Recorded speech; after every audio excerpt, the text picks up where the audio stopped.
Yes, yes, thank you. Yes, I'm very sorry for your loss. Yes, and one more time, his name was... All right, yes, thank you for your cooperation. Bye now.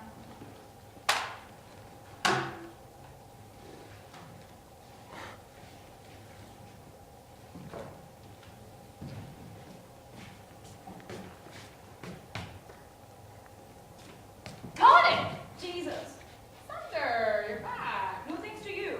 Got it here. Sit down. I just cracked the Rykov case. Not so fast. I will tell you that Nathan Rykov is currently alive and well. What? Allow me to explain. Nathan Rykov is a struggling actor. Barely enough income to eat, unhappy marriage, struggling to get his life together. Suddenly, along comes the Finkelstein Follies, a chance to escape, to pursue the career of his dreams and get out of his dreary old town. He performs with them for a year. Now, during this time, he meets Elise Meisenbacher, the leading lady, whom he almost immediately falls for. Elise starts falling for him too, not realizing that he's married. Unable to deal with the hassle or responsibility of a divorce, he lies to her, says he's single. He successfully fools her for months on end.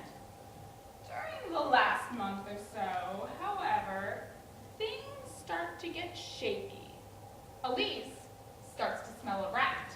Nathan, being a pretty sharp guy himself, notices this and devises a plan to set his acting skills to use, knowing how disastrous it would be for him if he were found out. He invites Elise over on the pretext of a steamy romantic evening and orders food, then tries to rip the delivery boy off in order to create as distinct an impression of himself as possible. A proxy witness, if you will. Okay. Then the real acting begins. He pretends to be crazy to see people all around him as if he's on a stage. Surely this is believable to a fellow actor like Elise. Under this guise, he jumps out of the window, acting as if it's all part of some psychotic delusion. Elise thinks he's killed himself. But he has prepared for this moment. Directly underneath his room is an unoccupied one. Directly beneath his balcony is a hook with a bungee cord that winds up to his window. Now, in the course of his little play, he reveals to Elise that he is married. Furious, she turns and is about to storm off, and it is at this point that he attaches himself to the bungee cord. Then, he mentions leaving through the house door. Horrified, Elise turns just in time to see him exit the window. She runs and looks out after him, but what she fails to realize is that he has merely swung onto the 5th floor of the hotel. While everyone is in a to-do about the suicide of Nathan Rykov, our illustrious actor undergoes a transformation. Using makeup, wigs, a costume, he adopts a completely new character and walks out of the hotel amidst the chaos, free to start a new life, independent of his past mistakes. And how could you possibly deduce all this? He revealed it himself. In a moment of self-congratulation, he pretended to talk to an audience member by the name of Mason. Now, in this moment of floating, he gave away his master plan. For even now, there is a man by the name of Mason who bears an uncanny resemblance to our own Nathan Rykov. And that is why the good Agent Vincent hasn't found the body. That body is probably in the next state by now. An interesting theory. I'll make sure to mention that to my colleague Mary Vincent. To think that she thought we...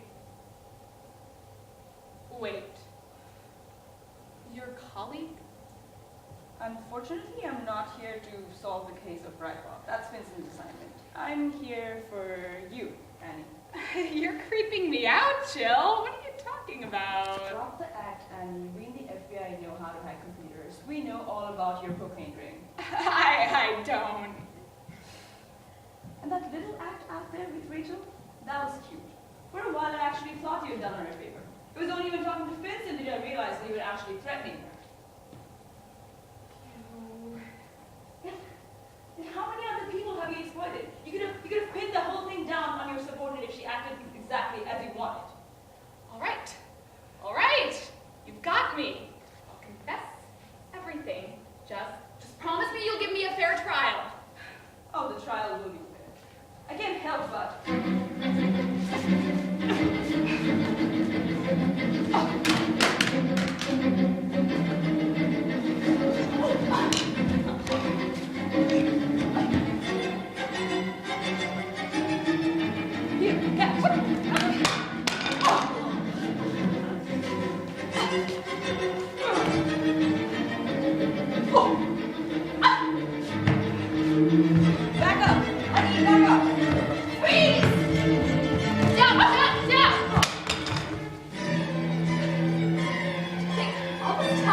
thought you were just some naive psychic.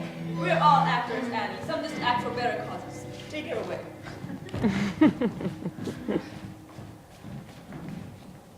Good work, Jill. I knew they'd put the right person to the case. If only I could claim as much success with my case. Have you heard their theory, though? It sounds pretty feasible. Worth checking out. In any case, leave that to me. You get going and make sure Darrington doesn't try any funny stuff. Yeah, I'll come 1 second after I tie my shoelaces.